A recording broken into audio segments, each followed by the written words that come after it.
a slip in your palm and a hole in your chest. Black coffee on the felt, man, you look like a mess.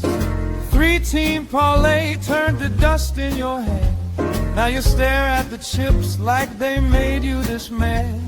But don't you go quiet, don't you fade from the floor. Your name still means something to somebody for sure. Put the glass down, baby. Look at me now. Hold on, hold on. Not tonight, not now.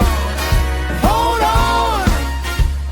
on. Let me pull you out.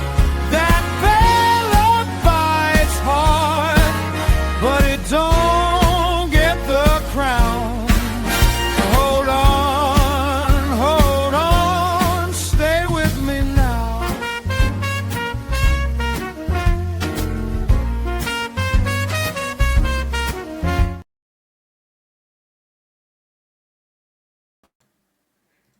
Somehow my mic doesn't unmute now when the intro ends. That's awesome. What's up, everybody? It's Toad back with you, Toadstool Sports, whatever. Wednesday, August 19th. Can I say that I'm hot again? I don't know. When am I ever not? No. I roll out of bed and I just do this show the way that I slept, so that's hot, 3-0 on the show yesterday, so I'm happy about that. I think it was all legitimate winners. The Yankees won. I mean, that's the only time where I won't be extremely mad about that is when we have them as a play. First 5 under in Detroit, Pittsburgh. It hit if you took the 4.5. If you took a 4, it was a push. But it should have been way easier than it was. It was a 0-0 game into the 5th inning. And then the full game wound up going under as well. But all the runs came in the 5th inning. 4 runs in the 5th inning. It was 3-1 Pittsburgh at the end of the 5th.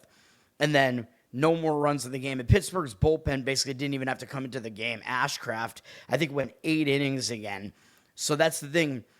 It's hard to gauge, like, how long is the starter going to be in this game, when you're trying to avoid the bullpen.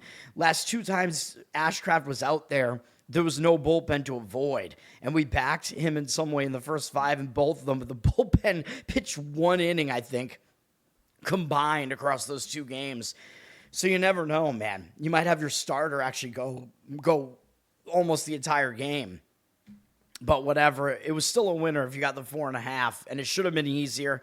Just so happened that all the runs came in the 5th inning, except there was 1 more run after that. I think Pittsburgh won 4-1. But yeah, if it's 0-0 going into the 5th inning, and that should be a pretty easy winner on the under there. Arizona, Boston, that was an easy over as well. That game was over probably by like the 3rd or 4th inning. Once it hit 4-4, it was guaranteed to go over the total. And that game, Suarez, I think he was better than maybe his pitching line looked in that game. It was like 1 inning where everything just kind of unraveled. The Red Sox had a 3-0 lead, and then Suarez gave up these 2 bloop hits that just landed in the shallow outfield. And this was all with 2 outs, by the way. I think in the 3rd inning, 2 like bloop hits that you couldn't do anything about. They just landed in the right place in the shallow outfield. Then I think he might have walked the next guy. And then he gives up a grand slam. And that all happened with 2 outs in the 3rd inning. And then he stayed in the game for, I think, at least 2 more innings, and he didn't give up any more runs. So I don't know. But then the Red Sox, of course, got their runs back, like right after Suarez gave that up. Rutschman homered to tie the game. Then the Red Sox scored again. And then the Red Sox scored more times to make that thing go easily over the total. It was a 9-4 win in that one. McAdoo, what's up? Yes, thank you. I'm not the GOAT, though. Thank you for hanging out. Let's get into this, man. Again, I don't want these shows to take as long as they do, but I don't know. I need to find some way to condense these things. I'm just not really able to do it because of autism, probably. We have afternoon baseball here, a few afternoon games here. Some of these series are ending. Detroit, Pittsburgh is the first one. These teams have split the series so far. Both teams, I think, are trying here. Like, Pittsburgh's technically not eliminated yet, although in the NL, it's highly unlikely they're going to be able to make the playoffs at this point. Detroit definitely can in the AL. So maybe a little bit more motivation on the Detroit side here. Detroit does have the better bullpen. They used 2 guys out of the bullpen yesterday. Pittsburgh used 1. Whoever wins this game also wins the series, of course. But yeah, Ashcraft basically saved Pittsburgh's bullpen yesterday. Detroit's number 14 in bullpen, arranged by WHIP. Pittsburgh is, where are they? 23rd. So yeah, Detroit ranks higher in the bullpen. Pittsburgh is the better offense. They're 4th. Detroit is 13th, tied with Minnesota right now. Pittsburgh is a pretty good offense at home. Detroit is going with Jackson Jobe in this game. I'm not sure what to make of him. He pitched a bit last year. Like, that's the biggest gauge that we have, is his 10 starts last year. And he wasn't great. Like, he walked way too many guys. And he wasn't that good of a strikeout guy. So, I don't know, man. There isn't that much to like about him. He's got a 6.23 ERA this year and 1.38 whip. Only in 2 starts, though. And people were looking at him and, oh, he had a good start against San Francisco. Okay, yeah, well, San Francisco, pitcher-friendly park. San Francisco's not a good offense, but I felt like people were, like, really hyping Jobe up after that because he shut them out for 5 innings. Okay, well, then what did he do in his next start? He came home and he got obliterated by the White Sox, so I'm not sure that he's really that good, although he's not really walking anybody right now. This year, 8-2 strikeout walk ratio this year. He's actually getting hit too hard. He's got no stats against Pittsburgh, so he is unfamiliar to them. So that could be an advantage to the pitcher when the opposing lineup hasn't seen him before. I don't think I trust him, though. His numbers don't look trustworthy to me, so I don't really want much to do with him here. You'll get maybe some value on him because he's going up against Paul Skeens, but Paul Skeens, you could start arguing that there's going to be value backing Paul Skeens at some point here because there's something that looks like it has not been right with him. Like, his velocity's been down a few miles an hour. I don't know what is going on with him. He's having his worst season, even though his numbers look pretty good. 3.88 ERA, 1.12 whip. And unhealthy Skeens is still an above-average pitcher.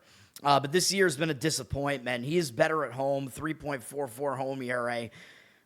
He got through his last start against Miami, only went 5 innings. He hasn't made it past 5 innings for 3 starts in a row now.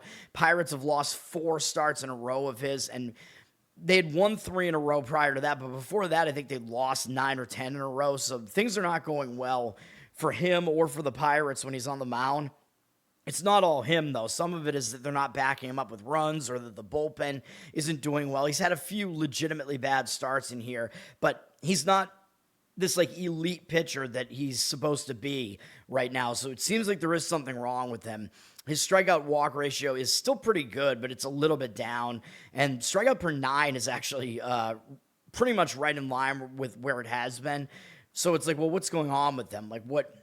He's still striking guys out. His walk rate's still pretty low. His hit rate is still low. So, I mean, I think it's just a combination, I guess, of the hit. I guess it's maybe that he is walking more people than he usually does, and maybe he's a little bit more hittable. He's been good against Detroit in the past. In 29 at-bats, they have 5 hitters who have faced him, so it's not a huge sample, but he's dominated these guys. 10 strikeouts, 2 walks, 103 average, 325 OPS.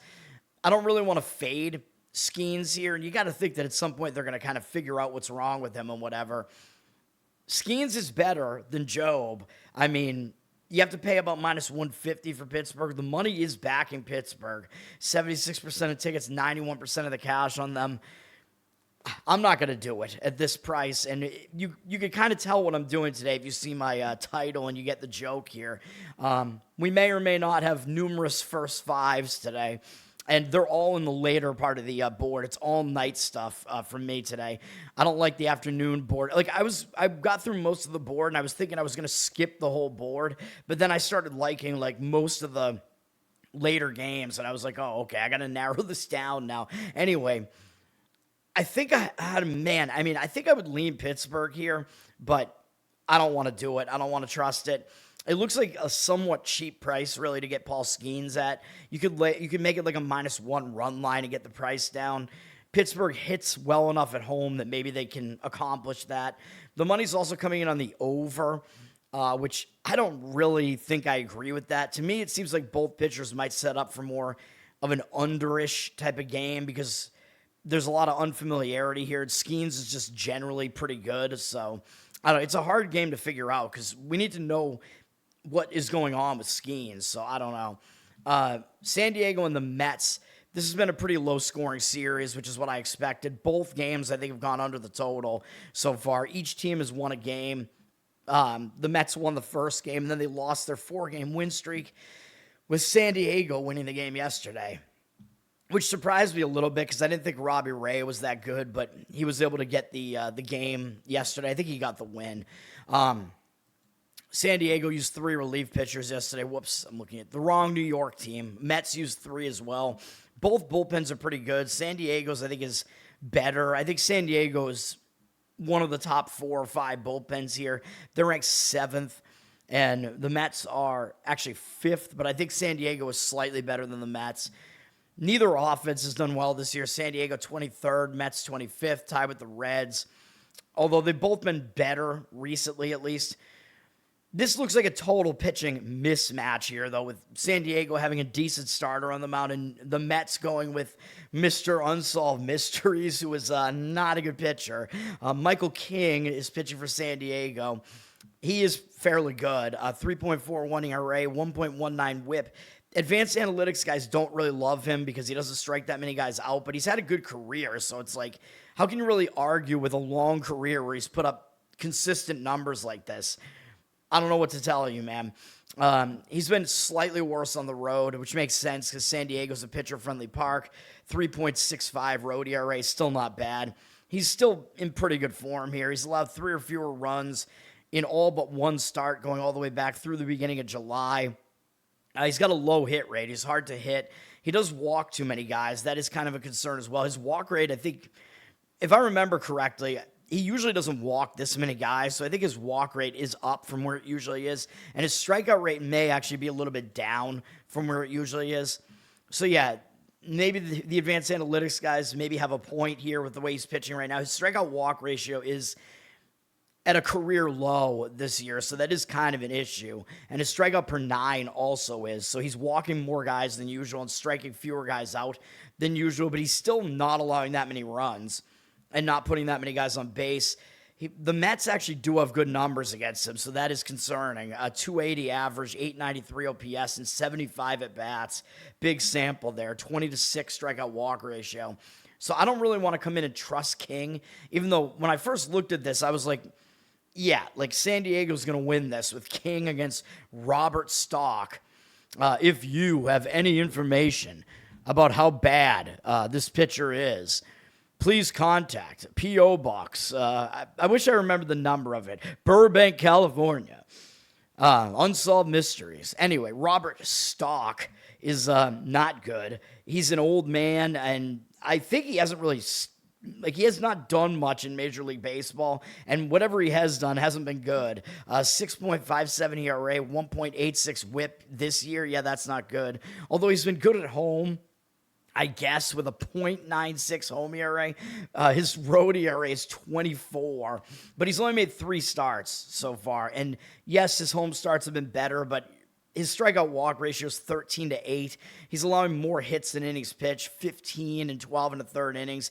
None of this is good. So I wouldn't trust him, even though he did struggle through a start against the Nationals last time out, and he did not allow any earned runs in that one, but he got kind of lucky that he didn't allow any earned runs there. He's not good. San Diego hasn't really faced him, though. Only Machado has seen him, and he's 0 for 2 with no strikeouts, no walks. I mean, I would still probably lean to San Diego here. They do still have the better starting pitcher and the better bullpen here, in my opinion. The money is backing them. It's minus 130 on the road. I don't know if I really love that, especially with King not having good matchup numbers. 67% of tickets, 95% of the cash on San Diego. I would probably also agree with an over in this one because King has bad matchup numbers. I'll side with the advanced analytics guys here and agree that maybe he won't pitch the best here. Stock, he's not good. So the money is actually agreeing with the over. It's 8.5 is the total. 50% of the tickets, 64% of the cash on the over. So, yeah, I would lean San Diego, and I would lean over in that one, but not strong opinions for me there. Maybe the over is better because the pitching matchup just actually doesn't really look that good. I don't know where Garrett is right now, but one of his guys is coming back for Atlanta here. Atlanta's also trying to avoid getting swept in Minnesota. This is on ESPN Unlimited. Minnesota's won both games. But I told you, I liked Minnesota in the first 5, at least, in both of those games, with Ober being better at home. And I didn't really like either of Atlanta's pitchers that have pitched so far in the series. And Minnesota had Zebby pitching yesterday, and he's better at home as well. So they did win both games, full game and first 5. All of those won with Minnesota. But Atlanta's the better team, trying to avoid the sweep. So, I will tend to look that way towards the team trying to avoid a sweep, especially if they're the better team. I'm not going to do it in this case, though. Minnesota is still going to play with motivation because they're trying to make the playoffs, even though I don't think that's going to happen. But they're still fighting for it. Bullpen-wise, Atlanta definitely has the better bullpen. Atlanta used 2 guys out of the bullpen. Minnesota used 4. Atlanta is number 2 in bullpen here in whip. Actually 3 because the Yankees have the same whip but a better ERA. Yeah, I think Atlanta's around the 3rd best bullpen, maybe the 4th or 5th. Minnesota's way worse. Minnesota's 28th. Atlanta is also the slightly better offense, I think. They're 12th. Minnesota 13th, tied with Detroit right now. Red Sox somehow have pulled ahead of both of them. Atlanta has A.J. Smith-Shawver coming back to make this start. He's not had the greatest career so far, but he started his career really early. Like, he must have been like 19 when he first pitched in Major League Baseball, which is kind of insane. Maybe they rushed him a little bit. And then his longest season was last year, and he had some walk issues, which has kind of been the case throughout his career. The walks have been the issue with him. And I think he's mostly been in the minors this year. Maybe he's been injured. I'm not sure, but 4.15 ERA, 1.38 whip. His whip is a problem, man, but he's only made 1 start this year. He started in late July at the Mets, didn't really go that deep into the game. He was mediocre in the game, gave up 2 runs in 4 1/3 innings. Minnesota has basically no experience against him. Only Josh Bell, because he used to be on Washington, has ever faced him before. He's 0 for 4 with 2 strikeouts. So there is unfamiliarity here, so Smith-Shawver might have a little bit of an edge here because Minnesota has never faced him before, and I don't think he's a bad pitcher. He's fairly talented, but the walks are the issue with him. Taj Bradley getting the start for Minnesota. He's had a pretty decent season, 3.98 ERA, 1.29 whip. Not excellent, but definitely not bad. And he's been pretty good at home, 3.65 home ERA. Didn't do well last time out, which was in the Field of Dreams game, I believe. He did not pitch well in that game against Philly. And he's not really been in great form recently. He's walking too many guys. He was striking a ton of guys out for a while, but the walk number has been a problem basically all season. And in August, a 12-10 strikeout walk ratio in 15 innings, 19 hits allowed. Yeah, that's not good form. So he's not really pitching well right now. He does have a pretty low hit rate on the season. His walk rate is too high, so that's the main problem that he has. He strikes out a lot of guys, though. So he's got some talent here with the strikeouts. Strikeout walk ratio isn't great, but it could be worse. But the walks, he needs to fix that. His strikeout per 9 is actually pretty good. It's at 10, so that's definitely not bad. But I don't trust his form right now. His numbers against the Braves are pretty decent, though. 49 at-bats, 245 average allowed, 669 OPS, 18-4 strikeout walk ratio. I was looking at maybe the Braves here. The money is coming in on the Braves, trying to avoid the sweep. It's like a pick'em price here. I worry because it looks too easy, right? Like the public likely is going to side with the Braves as well, although it looks like it is public and real money all on the Braves here. 54% of the tickets, not that public. 92% of the money. I'm not going to disagree with the Braves. I think Smith-Shawver might have the upper hand here. Plus, the Braves will have the better bullpen. They're the better team and trying to avoid the sweep here. So it kind of makes sense. I'm kind of thinking under might make some sense here too because Bradley, I worry about Bradley's current form though, but he's better at home. He's not too bad on the season. Decent matchup numbers against the Braves, and Smith-Shawver has the unfamiliarity here. The money is slightly indicated towards the over. Total's at 8.5. If you're going to take the under, though, I would only do it in the first 5, though, because Minnesota's bullpen, not good. 61% of tickets, 67% of the cash on the over. First 5 under, yeah, might be worth a look in this game, and I would lean Atlanta full game as well. All right, Chicago.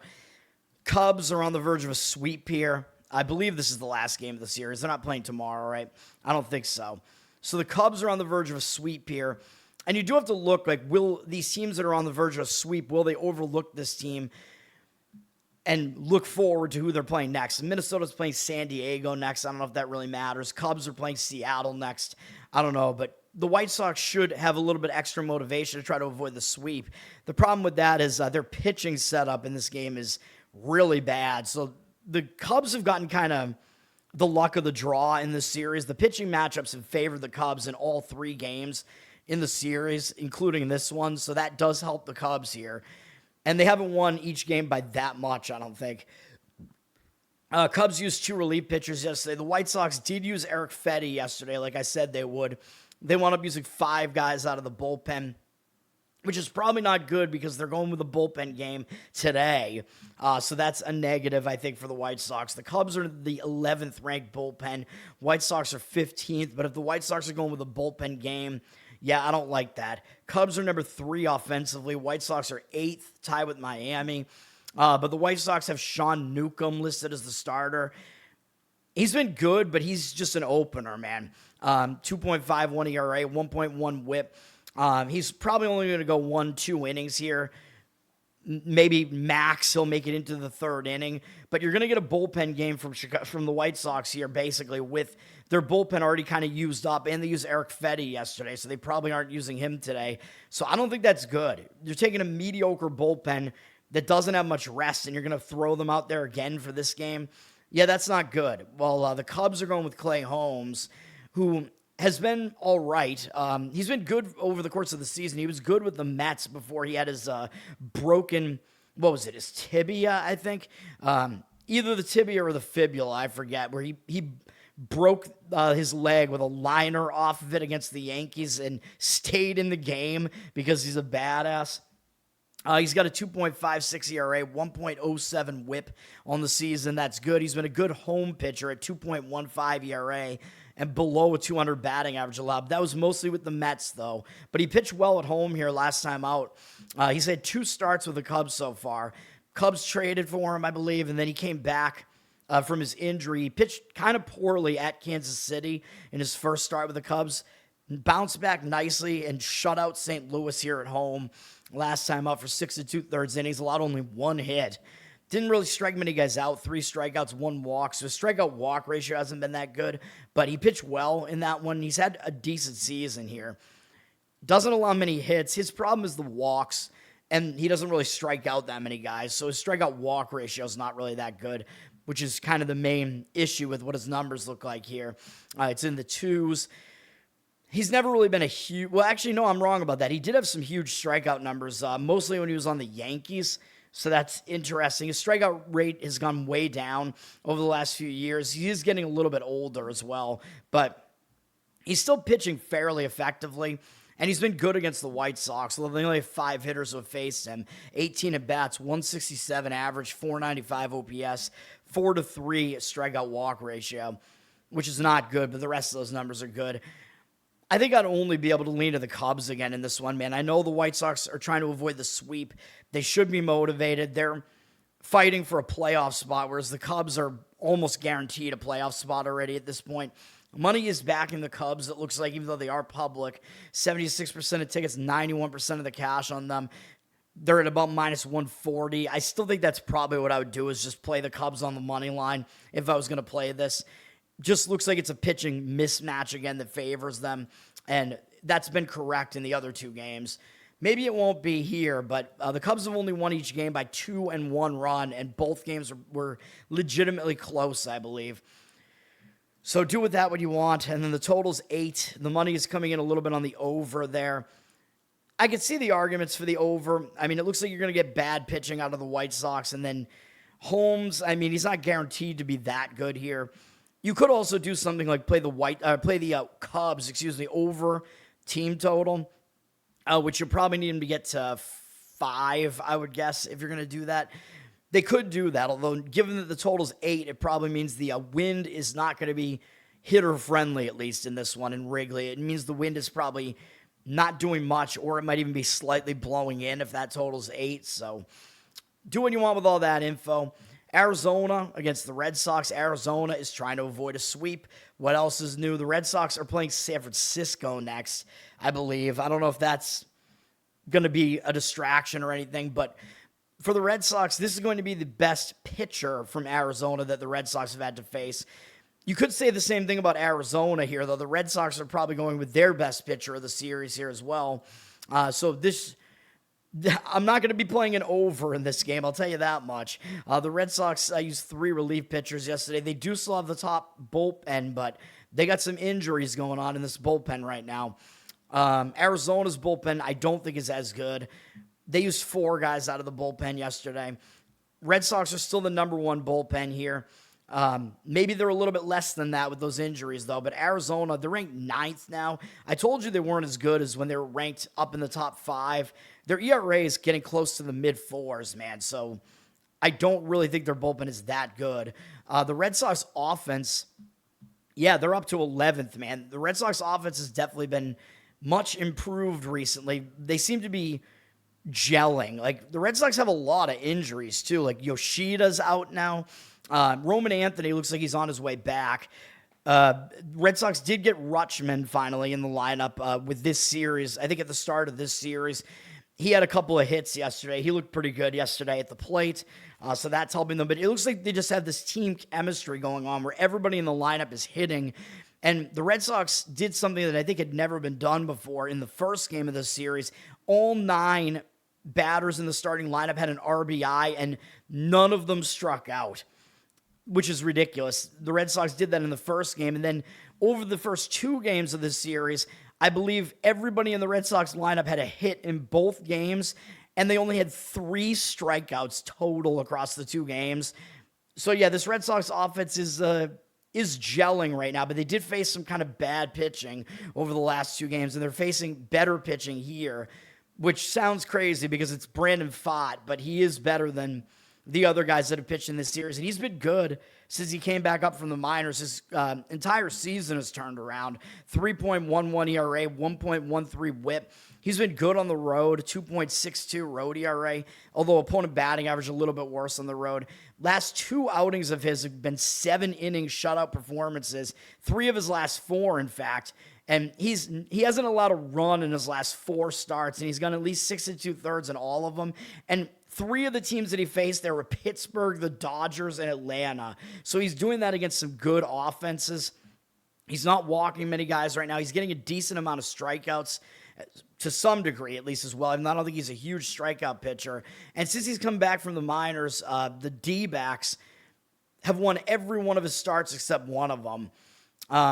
They're 8-1 with him pitching since he's come back. And the only one they lost was the one where he had a shutout for 7 innings against the Dodgers, and they lost in extra innings. I almost said overtime. So yeah, Pfaadt is pitching quite well right now. He does have a pretty low hit rate on the season.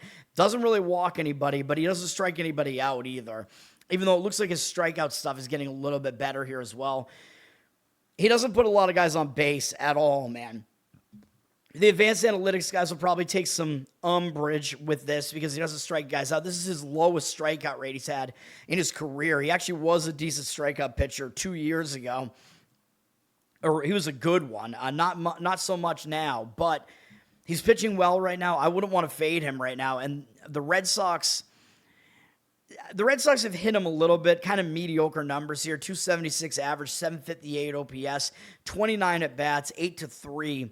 Strikeout walk ratio. So when I first looked at this, I was thinking this is going to be an under with this pitching matchup, and maybe it is. But when you start digging into the actual matchup numbers, it gets a little bit questionable. Like the Red Sox have been able to hit Pfaadt a little bit. Red Sox offense is hot right now. Red Sox have Peyton Tolley pitching here. He's good, man. I mentioned that graphic the other day with the top 10 expected ERA pitchers based on StatCast or whatever, Baseball Savant.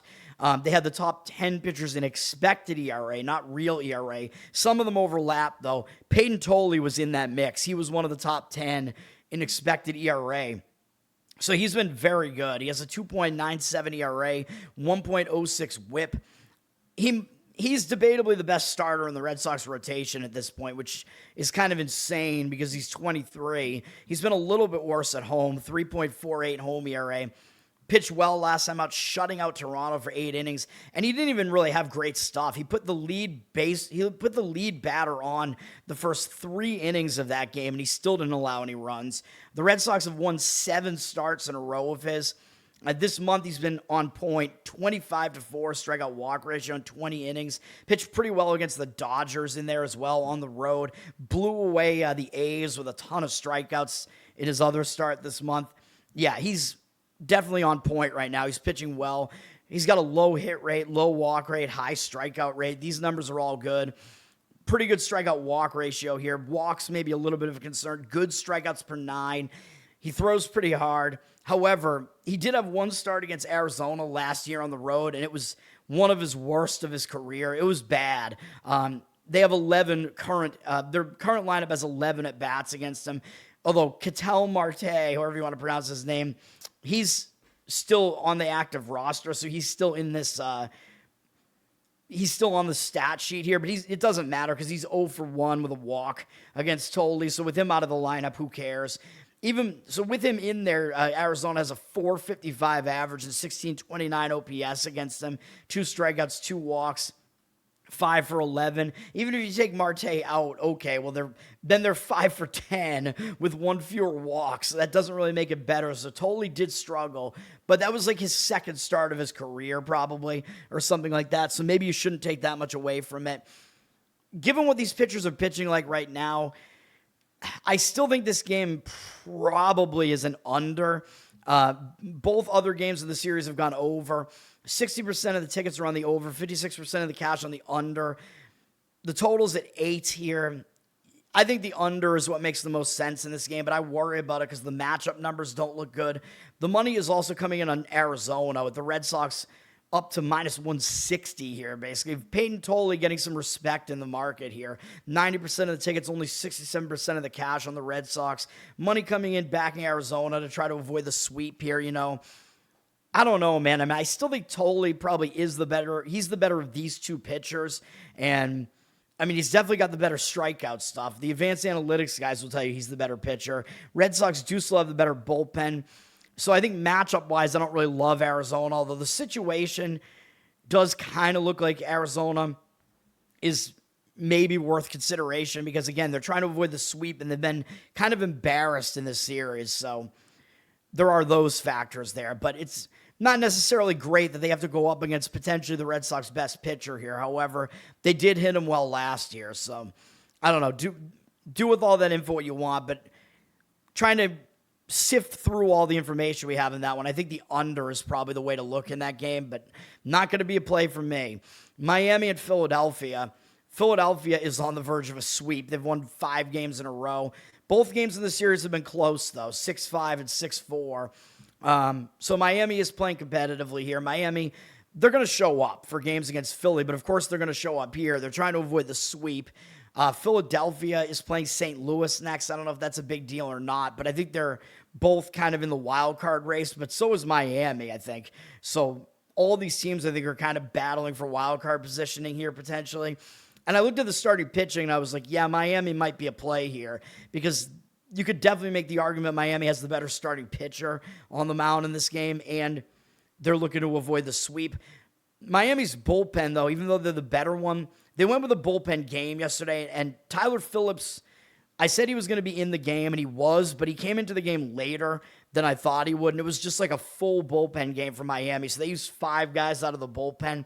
I don't really love that, and I don't like Philly's bullpen really either. They use 4 guys.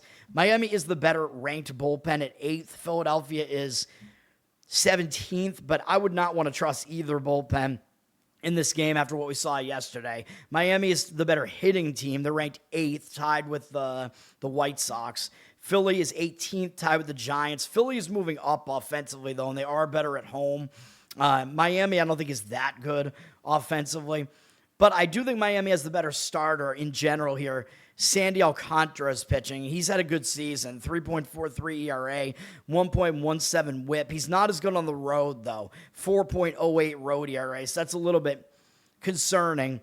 He's in good form right now, though. He's allowed 1 run total across his last 4 starts, including a 7-inning shutout against Philly. He's faced Philly twice this year, I think once on the road, once at home. The shutout was at home, but his road start against them was also pretty effective. So he is pitching pretty well. He's been good against Philly this year as well. The recent starts that he's had, though, were against some pretty bad offenses, though. Mets, Anaheim, and Cincinnati. So I would maybe dial it back a little bit, but it's still a decent sign that he's going deep into these outings. He's not allowing runs. He's got a pretty low hit rate here. His strikeout rate is actually getting a little bit better, and his walk rate is fine. He's going a lot of innings here, man. So his strikeout per 9 is actually getting back closer to 3.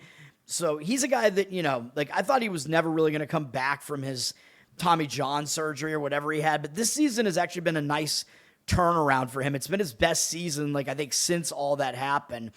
So, yeah, pretty impressive. You like to see it. Those strikeout per 9, of course, is at a career low here. So his strikeout rate is still, not really there, but he's finding a way to pitch effectively anyway. Numbers against Philly, though, despite having 2 good starts against them this year, overall, his numbers are not good against them. This is one of the biggest sample sizes you'll ever see. 324 at-bats against this Phillies lineup. They have a 299 average against them at 785 OPS. So that does worry me if you want to back Alcantara here. He's not as good on the road. And even though he's been good the last 2 times against Philly, these numbers don't look good. 62 strikeouts, 24 walks. And keep in mind, some of this was back when Alcantara was a better pitcher. They still hit him well. So, yeah, that doesn't look great to me. This Phillies lineup has been able to mostly get to him. So I don't love that. Aaron Nola, though, is pitching for Philly. And, I talk about Philly. Generally, basically, Philly wins when they have Wheeler, Sanchez, or Luzardo on the mound. And generally, they lose with any other pitcher on the mound. Nola is obviously any other pitcher. He hasn't had a good season. He's trying to come back from injury as well. He is pitching better recently, though. Season numbers not good. 5.33 ERA, 1.45 whip. His career numbers are a lot better than this, though. But again, he hasn't really been the same since the injury stuff. He's worse at home, so both pitchers are in the bad home-road split here. 6.23 home ERA. Like I said, though, he is doing better recently. He's allowed 3 or fewer earned runs in all but 1 start, going back to the start of July. However, Philly has lost most of those games. They've lost 6 of his 8 starts over that span, but that's obviously not really his fault. He's actually pitched okay for the most part. The one bad start in there, by the way, was against LA, the Dodgers, so I wouldn't really knock him for that. His strikeout walk ratio has been decent over that span. So, yeah, he is pitching better. There's no doubt about that. The bullpen, the offense isn't really helping him out here. Over the course of the season, his hit rate is still too high, though he's allowed a ton of home runs. 30 home runs in 130 innings. Yeah, that's a problem, obviously. His walk rate is okay. His strikeout rate is actually pretty good. So strikeout walk numbers actually not too bad here. Decent. Not as good as he used to be, but decent. And his strikeout per 9 is actually okay. It's not that much worse than it has been throughout his career. So he does seem to have his stuff to some extent here. He did pitch against Miami in that recent series as well, and he did all right. 5 2/3, allowed 1 run. He was kind of walk heavy in that game, though. Overall against Miami, he's mediocre against them in 49 at-bats, 286 average, 722 OPS, 13-2 strikeout walk ratio. I'm thinking over in this one. The money seems like maybe it agrees with that. The total's at 8.5, so it's right there in the middle of nowhere. 66% of tickets on the under, 62% of the cash on the under. Maybe somewhat of an indicator towards the over here, although I don't really see the public coming in and playing an under in any of these games, but both pitchers are in the worst home road split here. Maybe you can't trust Alcantara's recent. He's in good recent form, though. That's the thing. Both pitchers are in good recent form, but I don't like the matchup numbers. I don't like the home road splits. And Alcantara, his good recent form was mostly against bad teams, so there might be some regression coming here. The money is backing Miami, and kind of still agree with that. 68% of tickets on Philly, 66% of the cash on Miami. Philly dropped from -130 down into the -120 something range here. Like I said, Miami might be extra motivated to try to avoid the sweep. Philadelphia is in better playoff positioning right now. And you could make the argument Alcantara is better than Nola right now. So those would be the arguments for Miami. I'm not going to be doing it, obviously. Yankees and Baltimore. We're in the evening games here. Now, that last game was an evening game as well. Yankees and Baltimore are continuing their series tomorrow. We got the win with the Yankees yesterday, although it was a 1-1 game late in the game, and the Yankees were able to win. Part of the handicap was the Yankees have the better bullpen, though, and so Rodon pitched well. Yankees offense still struggled, though, and that was a possible concern going into that game, but they were able to get it done anyway. The bullpen won out. This game is probably not going to be as low scoring. This pitching matchup looks pretty bad. This is on Amazon Prime and MLB Network, by the way. Baltimore debatably could be in a bounce back spot because you remember my handicap yesterday. Part of it was Baltimore returning home from a road trip, a long one. And, I talk about when teams return home from road trips, a lot of times they don't do well. And if they don't do well in that game, a lot of times they get settled and they bounce back nicely in the next game. Whatever they had to do at home, put it out of sight. You get shocked back into focus. Baltimore's not going to be unfocused against the Yankees anyway, but the Yankees are also going to try to win here, obviously. Yankees ended a losing streak with that last game, with the game before that, I think. Yankees used 5 relief pitchers yesterday, although some lighter usage a little bit from their back end of their bullpen here, but they still did use their closer yesterday. But they still have the better bullpen. Baltimore did only use 2 guys out of theirs, though, so Baltimore's bullpen rest is a little better. Yankees are I think the second best bullpen here, and technically they are ranked second here, even though it says third, because they have the better ERA than Atlanta, and they're tied in WHIP. Baltimore is an okay bullpen. They're 13th, although they haven't been as good recently, and they lost the game yesterday, I'm pretty sure. Yankees offense has been struggling, man. They're at 17th right now. Baltimore is 16th. So these offenses are kind of on even footing here, but I think there might be some offense in this game. Will Warren is pitching for the Yankees. He's got to be their worst starting pitcher at this point. I don't think he's that bad, but these numbers are not great. 4.42 ERA, 1.41 WHIP is pretty ugly. He's kind of falling back into that he's falling back into not being as good on the road, which I think was the case last year as well. He is slightly worse on the road again this year, although it's not that significant, but he's also not really in particularly good form right now. Bad start last time out at home against Seattle, and that's a team that hasn't been hitting well, and they hit 3 home runs off him, and he walked a ton of guys. He's having some issues, man. He's had some good starts in here too, but he's been all over the place. He's had some really bad ones and some really good ones in here, so he's a little bit of a roller coaster, kind of hard to predict. His hit rate is too high, though. His walk rate isn't really that great. Strikeout rate is okay. So overall, strikeout per 9 is still not, strikeout per 9, is still not too bad.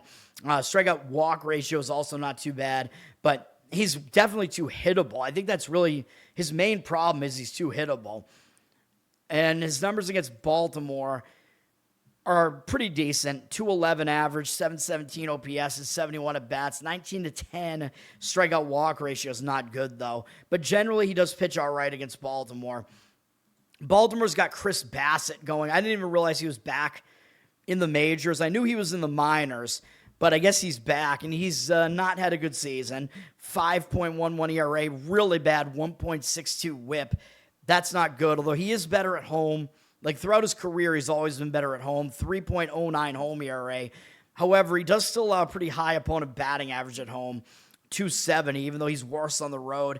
He made one appearance. I don't know if it was a start or not. He came back, I guess, and he pitched in a major league game against Tampa back on the 14th. I guess he might have started that game. It might have been Baltimore hadn't decided on a starter, and then they used him. He pitched okay in that one on the road, but he was a little bit wild. Held Tampa to 2 runs, and Baltimore actually won the game, but he walked 3 guys as well, so he was putting too many guys on base. I don't trust Bassitt, and he's not particularly good against the Yankees. They have 103 at-bats against him, 272 average, 775 OPS, 27-11 strikeout walk ratio. I don't know, man. I was thinking over. makes the most sense in this game. It looks like the money is strongly agreeing with that. 68% of tickets on the under, 82% of the cash on the over. You might be able to still find a 9 juice to the over here. It looks like the M book with the lion and the C book with the Roman Emperor look like they both have a 9 juice to the over. I would rather do that than the 9.5, obviously, so you don't have to lay that extra half run on the key number, because if you get a 4-4 tie, you'd at least be guaranteed it's going to hit 9, but not 9.5. But yeah, the money is indicating on the over. So yeah, I agree with that. The money's also slightly on the Yankees. They're at like minus 116 here, 69% of tickets, 73% of the cash on them. I don't disagree. Like, I think Warren, I mean, he does have the better matchup numbers. Bassitt, I think, is quite bad. And, you know, the over, the concern would be, well, the Yankees just haven't been hitting well recently, but Bassitt might be a cure for that, man. Like, he's really not good, even though he is better at home, so that is kind of a concern as well. So I'm not going to do it, obviously. There are some concerns with it, but yeah, I think the over, if you're going to play that game, that would be my opinion there. San Francisco and Cleveland. This one, I was thinking maybe an under in this one. Cleveland won the game 8-1 yesterday, so I think Foster Griffin did pitch well for them. I said I thought Cleveland would win. I just didn't really like the price. But yeah, Cleveland broke out offensively yesterday with an 8-1 win. Cleveland has some motivation here that I think San Francisco doesn't, because San Francisco's definitely out of it. I mean, not technically maybe, but they're done, I think, for the season. Cleveland is still trying to make the playoffs here in a tight American League. And Cleveland might be able to win this game, too. I mean, they should, really, because they're favored, and they have another good pitcher on the mound here. In fact, debatably their best pitcher. Whereas Griffin is an okay pitcher, and he was good yesterday. This is an interesting pitching matchup, though, which I'm going to talk about in a second. San Francisco, I don't like their bullpen. They used 2 guys yesterday. Cleveland's bullpen is better than theirs. They used 3. They used a couple of kind of their better relievers, though, even though it was a blowout win. Cleveland's ranked 18th in bullpen. I think they are a little bit better than that, though their ERA is at least sub-4. San Francisco's is not, and they are 24th, so their bullpen has definitely struggled. Both offenses, I think, are pretty bad. San Francisco is 18th, tied with Philly, but I think they're worse than that. Cleveland is definitely one of the worst. They're 28th, tied with the Angels. Not good. So some indicators towards this potentially being an under, and maybe some unders in this series. The series is continuing tomorrow.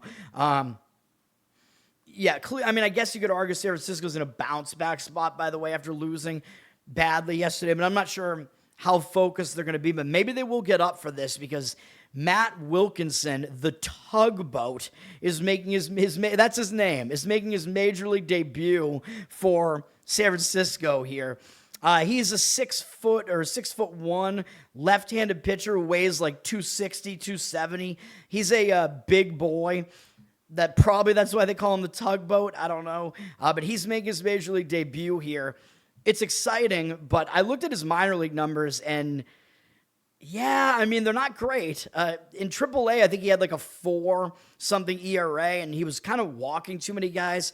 Although he has the ability to strike guys out, he's interesting, but I thought he was going to be a relief pitcher. So it's kind of weird that they're having him start this game, because he has more of a relief arsenal. Like, he throws basically 3 pitches, I'm pretty sure.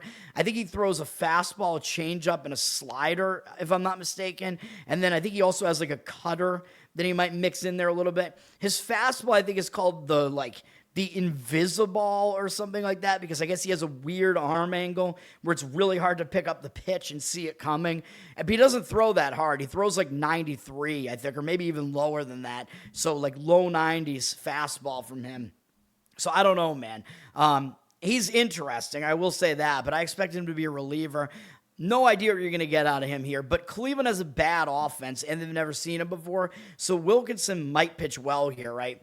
But, of course, you know it's his debut, and I don't think he has a starter's arsenal, really, so he might not go that deep into this game, right? They might just want to get him acclimated and have him go a few innings, and if they do that, and then you're going to deal with the San Francisco bullpen, yeah, that would worry me. Cleveland's going with Parker Messick here. He doesn't worry me. I mean, he's good. The only thing you have to be worried about with him is his innings count, which is getting a little bit high. And these young guys, when they first throw that many innings, you might have to worry, but I don't really see many signs of concern yet. He's had a good season, 2.59 ERA, 1.03 whip. He is a little bit worse at home, 2.9 home ERA, which is still good. He's still pitching pretty well here, not allowing many runs. He's still on point with his command, 20-4 strikeout walk ratio this month in 17 innings. Yeah, that's good. He's allowed 2 or fewer earned runs in every start since the beginning of July. Low hit rate, doesn't really walk that many guys, strikes out a pretty good amount of guys as well. All those numbers are good. Strikeout walk ratio is solid, although it was better last year, but that was a small sample size last year. Strikeout per 9 has actually gone up a little bit, although I guess that means his walk number has gotten a little bit worse this year, but whatever. San Francisco's never faced him before, so I think he has that advantage, the unfamiliarity. He's going up against a kind of weak lineup that hasn't seen him before. He should have the edge there. He is going to hit that 150 innings in either this start or the next one. So maybe, some signs to maybe just keep an eye out for that. But I still think he's backable here. If I was going to play this game, I still think I would be looking towards an under here. The money doesn't look like it agrees with me. The total's 7.5. So it looks like the odds makers are expecting a low scoring game here. 77% of the tickets, 88% of the cash on the over. I think if you go under, I think it should be a first 5 under, though, because I don't trust San Francisco's bullpen. And Wilkinson, you don't know how long he's going to last in this game, but at least if you go first 5, he's probably going to at least pitch the majority of that. And Messick, I think, will probably go deeper than 5. But, I think the under in the first 5 makes sense, but you're going to be looking at about a 3.5, which is very dicey, especially when you have no idea what you're going to get out of Wilkinson here. The money also looks like it kind of is back in Cleveland here, but they're at minus 200. I don't think I'd be able to do that. 87% of tickets, 94% of the cash on them. I mean, Messick should have the upper hand in the starting pitching. Cleveland should have the better bullpen. I think they're the better general team, and they have more motivation here potentially, but laying minus 200 in what's supposed to be a low-scoring game here, possibly close game, a team that really does not perform well offensively, Cleveland, that doesn't look great to me. So, yeah, I think first 5 under would be how I would play that, but it's another stay away. I told you, man, my games are all the late games. St. Louis and Cincinnati, they're continuing their series tomorrow as well, even though they've already played 3 times in this series because they played a doubleheader because they had a makeup game. And then St. Louis won yesterday 3-0. So St. Louis has a 2-1 series lead here. Not that it matters because it's not a playoff series, but both teams, I think, are competing here. It's a divisional series. The bullpens are kind of taxed here, and they're not good bullpens. St. Louis used a bunch of guys in the doubleheader, and then they used a bunch of guys for double duty yesterday. 4 pitchers came into the game yesterday for them. That's not great. And I think most of them pitched the day before that. Cincinnati kind of saved their bullpen by only using 1 guy out of the bullpen yesterday. So Cincinnati's pitching probably does set up a little bit better here in this game. And they definitely have the better starter on the mound. So you probably know what that means. I don't trust their bullpen anyway, though. Cincinnati's 25th in bullpen. St. Louis is 19th. I would still probably avoid both bullpens here.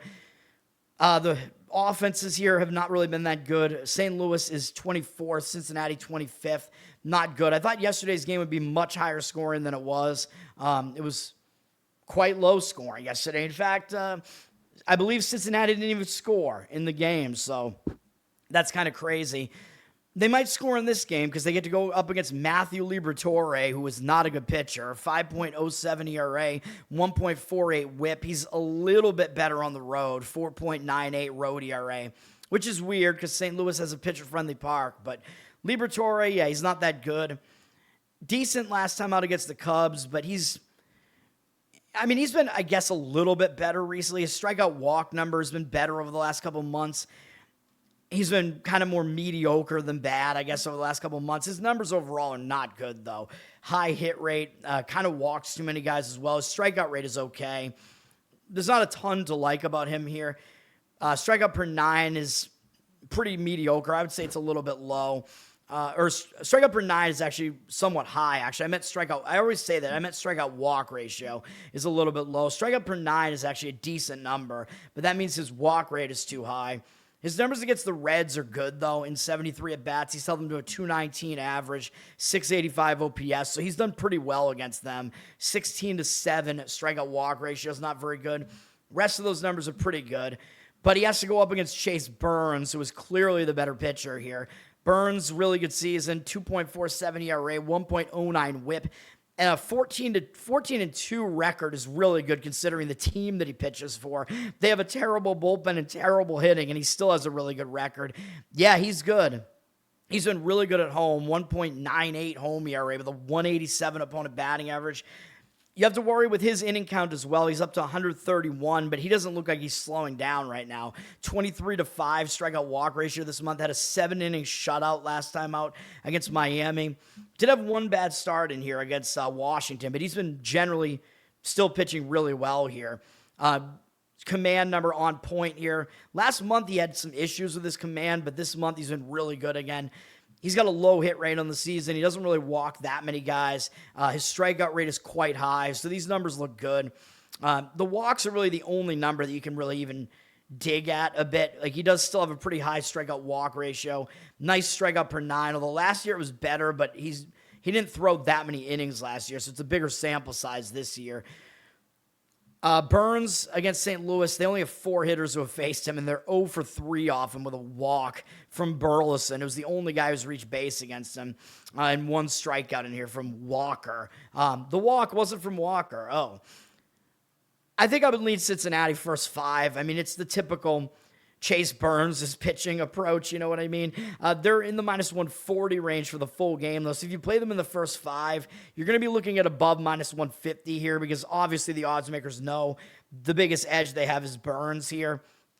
So you'll have to lay like a half run probably to get the price down. I think that's what I would do, though. I would lay the half run with Cincinnati. At least you know the bat in the bottom of the 5th. So if you need them to score, they have a chance to do that in the bottom of the 5th.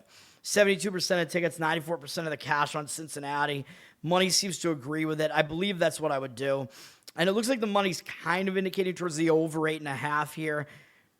I'm not so sure about that. The starting pitching matchup with the matchup numbers they have looks a little bit more under-ish to me. So maybe a first 5 under here. But I think the better approach is just do what has worked, which is back Burns in the first 5. He's a very good first 5 pitcher. Like, I haven't looked at the numbers really, but I'm almost positive that his record, if you play him in first 5s, I'm pretty sure his record is very good. So that's the way I would be leaning in that game. All right, Toronto and Tampa Bay. Then I'll take a break, and then I will give out my plays, which are not in this game. I have 2 plays to give out, and my other 2 strongest leans are also in the remaining games. Tampa Bay got killed yesterday, 10-5. I told you I liked the Blue Jays yesterday because they had the rest edge there. And I also actually kind of liked the over because both starting pitchers had bad matchup numbers, and both those wound up coming true. But this might be a bounce back for Tampa Bay here. Remember, even though they've been losing at home recently, they still have a really good home record on the season. I think maybe they got a little bit complacent here because they have a big... not a big lead, but they do have a lead in the AL East here. But that lead's dwindling a little bit, especially because yesterday the Yankees and Red Sox both won. So Tampa Bay might show up with a little bit more motivation here, and I think they definitely have the better starter on the mound here. So Tampa, I think, is probably going to win this game. They only used 1 guy out of the bullpen yesterday, so they saved the bullpen in that hideous blowout of a game. They only used Motts, who has not been good anyway. Toronto only used 3 guys out of the bullpen, though, so they didn't really use any of their better relievers either. So these bullpens probably are in good shape here. Tampa Bay is the 4th-ranked bullpen. However, I still don't think they're that good. I think they're just like probably an upper half bullpen. Toronto is 16th, although they have the better bullpen ERA. And their back half of their bullpen is actually pretty good. Varland has been one of the best closers. And they have Rogers, Tyler Rogers, I think, the guy that I always get confused with Trevor Rogers. He's been a good relief pitcher for them this year. Tampa Bay definitely is better offensively. They have the 6th-ranked offense, even though I don't think they're that good. Toronto is definitely very bad. They're ranked 30th. Even after yesterday, they're still ranked 30th. That's not good. And Toronto's going with Max Scherzer here. They're still sending him out there, man, and he's not had a good season. 6.59 ERA, 1.46 WHIP. He is better on the road, 3.21 road ERA, and he's been a little bit better recently. He's got at least 5 innings in his last 3 outings, and he's allowed no more than 2 earned runs in any of them, so he is pitching a little bit better here. I guess give him credit, because obviously he's nowhere near what he once was, but he's in... not the worst form right now at the very least. His numbers on the season still don't look good. His hit rate's too high. His walk rate's kind of too high. His strikeout rate is down, so he's not a strikeout pitcher for the most part anymore. Bad strikeout walk ratio at this point. His strikeout per 9 is at its lowest that it's ever been. So definitely some concerns in here. I mean, he's definitely going to retire soon, you know. His numbers are good against Tampa, but it's only across 12 at-bats. They only have 3 hitters who have faced him. They have no extra base hits, 3 strikeouts, no walks, 250 average, 500 OPS, but it's a small sample. I don't put too much into that, especially when one of the guys in there is Mott's being 0 for 2 off him. He's a pitcher, so he's obviously not going to be batting here. So that makes it 3 for 10 instead of 3 for 12. So that increases the numbers a little bit here.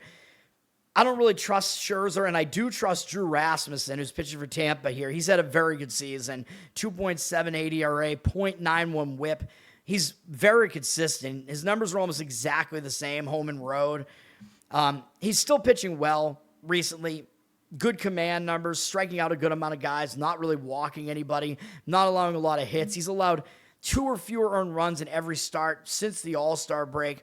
He struggled a little bit right before the All-Star break, and since he pitched in the All-Star game, he actually got better. A lot of guys will get worse, but he got better again. He's been pitching really well since then. He's had 3 shutout performances since then as well in those 5 starts. He's got a low hit rate, doesn't really walk anybody either. Strikeout rate is also high. These are good numbers. Strikeout walk ratio is tied for the highest that he's ever had. And given the sample size that he has this year, yeah, it's the highest. So that's good. Rasmussen, yeah, this is maybe, debatably, this is his best season he's ever had. His strikeout per 9 is also high. But yeah, he's got the highest strikeout walk ratio he's ever had.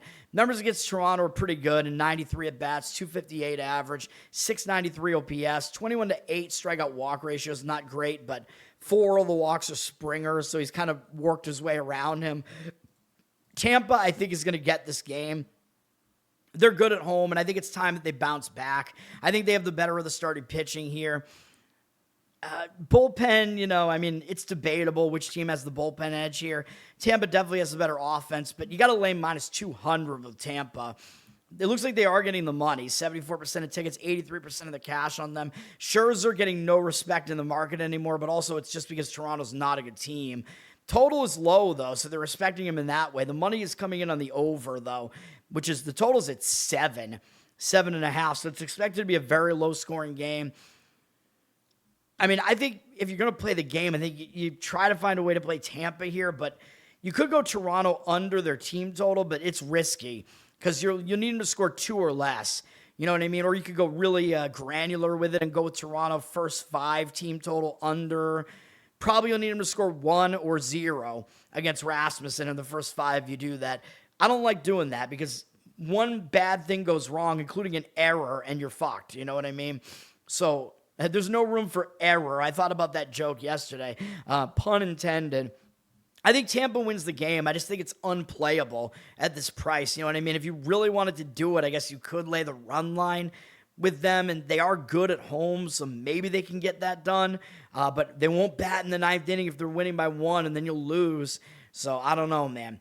I'll be right back, and then I'll talk about the games that I have stronger opinions on, which is the next 4 of them in a row. I have a strong opinion, and you could try to guess where I'm going here, but it's the title of this episode has something to do with what I'm doing here, and I have the same opinion in all 4 of these games that I'm about to talk about. So think about that. You might know where I'm going with this. I'll be right back.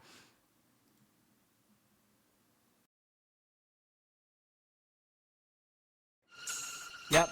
Inside, I want to kill myself. We are on an 0-7 run over the last 2 days. After tonight, it was just complete bullshit. So that's how I'm going to start off this show. Horrible Sunday, 1-5. I don't even know what to tell you about that. I just don't want to do this anymore. I have never seen anything like this, man. With the slump continuing, 2 straight losses, not a good day at all. 0-4.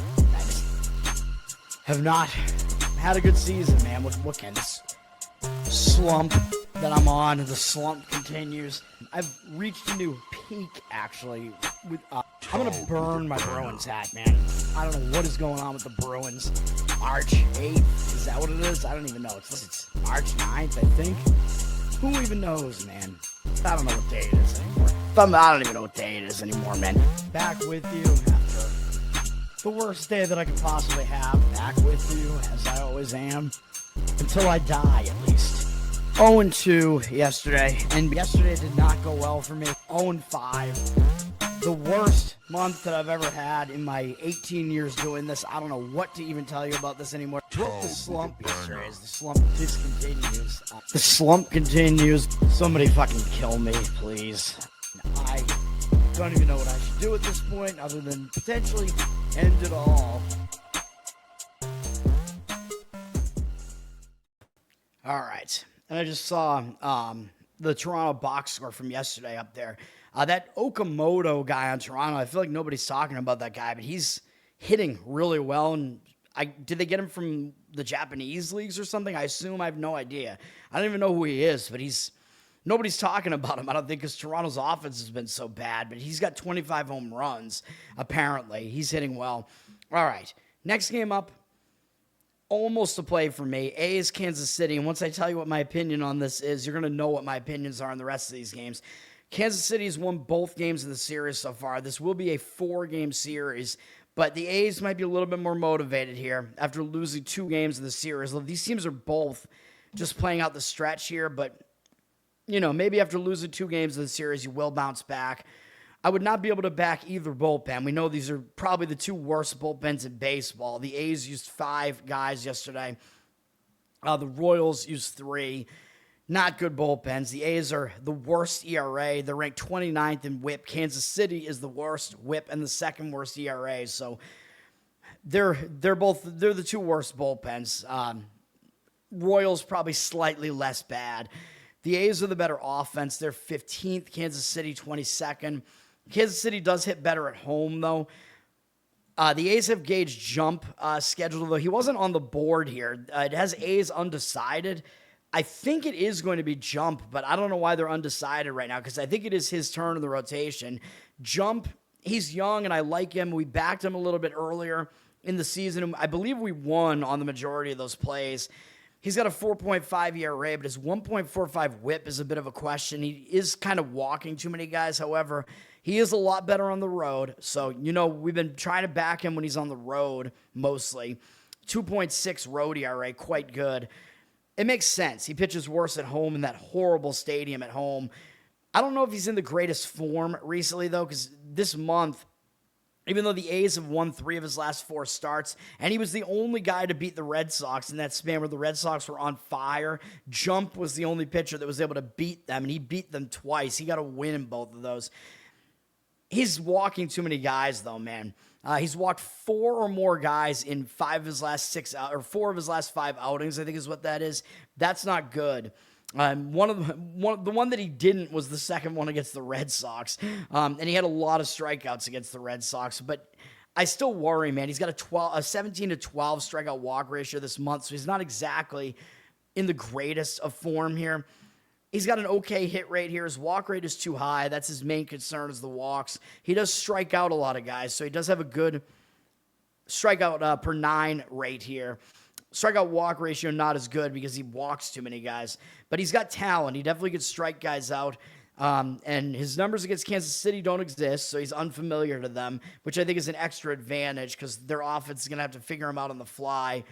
So I'm kind of looking towards Gage Jump in this one here, if he is actually playing. Seth Lugo is getting the start for Kansas City. He's been very mediocre, 4.59 ERA, 1.38 WHIP. We actually backed him in his last start, and we got it right, but it was dicey, man. It was this game against Anaheim. Or no, it was a push, actually. We should have gotten it right. Lugo actually blew it. So I'm pissed at Lugo, actually. I think we had a 3-0 Kansas City lead in that game. We had Kansas City first 5. Lugo blew it. It was 5-5 at the end of 5, and then Kansas City won the game anyway. That pissed me off. But yeah, Lugo, I mean, he didn't walk anybody in that one, but he was too hittable there. Still, he's got a 12-6 strikeout walk ratio this month, which isn't really that good, although all the walks came in Coors Field pretty much. There's not a lot to say about this. He's mediocre, and he's not pitching as well recently. He's got a high hit rate. His walk rate is a little bit too high, I would say. It's not too bad, I guess. Strikeout rate is low, though, so he doesn't really strike guys out, so the advanced analytics guys do not like him. He has a 4.59 ERA and 1.38 whip overall, by the way. But he is better at home, 3.7 home ERA, so you don't necessarily want to fade him at home. I was going to look at his stats here. Yeah, I'm all over the place. Strikeout per 9 is obviously not great. It's in the strikeout walk ratio. I keep saying per 9. Strikeout walk ratio is in the 2s, not great. His strikeout per 9, fairly low-ish, in the 7s, His numbers against the A's, they only have 5 hitters who have faced him, 22 at-bats. A lot of strikeouts, 10 strikeouts, 1 walk, but they've hit him pretty well otherwise. 273 average, 804 OPS, although most of the damage comes from Geloff, however you pronounce his name, 4 for 9 with a double and a home run here. Still, I think I would trust Jump over Lugo, but you can't play Jump must start right now because they don't have a pitcher selected here. So that's the thing, so I'm keeping it off my card anyway, but I think if you're going to play this game, I would wait, and then if Gage Jump is announced, I would jump on that, and I would play the A's in the first 5, I guess probably on the money line. Kansas City's minus 140-something in the full game, 87% of tickets, only 86% of the cash on them, so the public, hilariously, seems like they're playing Kansas City here. To me, they're one of the worst teams in baseball, and I don't really think they should be favored like this. At least not if they're facing Gage Jump here. And if they are, I don't think the line's going to move that much. But if you're going to play, I would play the A's first 5. And if you're going to do that, obviously you have to exclude the bullpens. But if you're going to do that, again, wait until Jump is announced. And I don't think the line's going to drop that much. But obviously, I think you'll still get them as an underdog, but it'll be a smaller underdog price. But still, I think it's worth it because you got to avoid the A's bullpen. So A's first 5 would be how I'd play that one. Jump, I think he's the pitcher with the higher ceiling and he's better on the road, but we still don't know if he's actually pitching. All right, the next 2 games are both going to be my plays.